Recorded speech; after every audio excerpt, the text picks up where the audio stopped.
জাদুঘরটা আমাদের এখানে আসলে অনেকটাই অবহেলিত। যেমন আপনি যদি ঢাকায় আমরা কত মানুষ থাকি, আপনি যদি খোঁজ নেন কতজন মানুষ বা আমাদের এখানে যারা আছেন আমরা কতজন জাদুঘরে যাওয়ার প্রয়োজন বোধ করি। কারণ ওখানে ওখানে যাওয়াটা যে জরুরি, ওখানে গেলে যে আমি কিছু জিনিস জানতে পারবো এবং এটা যে একবার গেলেই আমার কাজ শেষ হয়ে যাবে না, এটা যে প্রতিনিয়ত কী বলে একটা নবায়ন চলতে থাকবে এবং যার ফলে আমি প্রায় যেতে উৎসাহ বোধ করবো, এই জিনিসগুলো আসলে আমাদের জাদুঘরের ক্ষেত্রে কখনো হয়নি আনফর্চুনেটলি।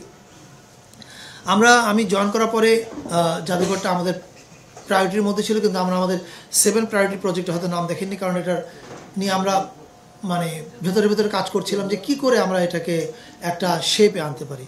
তো আমরা প্রথম যে জায়গাটা আইডেন্টিফাই করলাম সেটা হচ্ছে যে এই যে জাদুঘরগুলোকে আমরা আধুনিকায়ন করব, মডার্নাইজেশন হবে, শুধু জাতীয় জাদুঘর না, এর অধীনে আরও অনেকগুলো জাদুঘর আছে।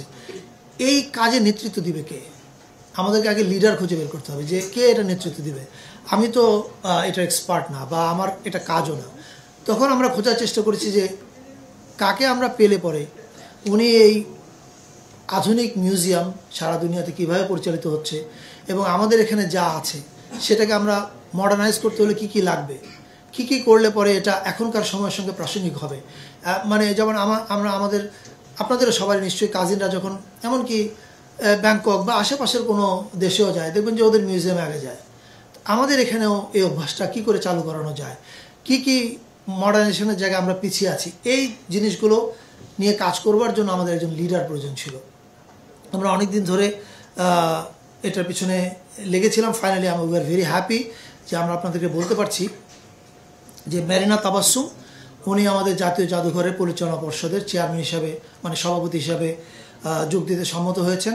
উনি আর্কিটেক্ট হিসাবে, মানে কি বলে, স্থপতি হিসাবে খুবই বিখ্যাত এবং শিক্ষাবিদও। উনি নেদারল্যান্ডসে পড়ান এবং এই বছর আপনারা নিশ্চয়ই জানেন যে টাইম ম্যাগাজিনের 100 ইনফ্লুয়েন্সিয়াল পিপলের মধ্যে Marina Tabassum was one of them.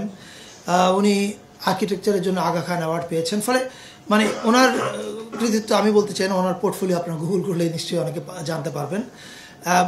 আমি বিশ্বাস করি যে মেরিনা আপা এবং আমাদের এখন জাতীয় জাদুঘর এই পর্ষদটা কমপ্লিট করার জন্য কাজ করছেন। হয়তো কিছুদিনের মধ্যে আপনারা জানবেন, আমাদের জাতীয় জাদুঘর মহাপরিচালক সাহেব জানাবেন যে পর্ষদে আর কারা কারা আছেন।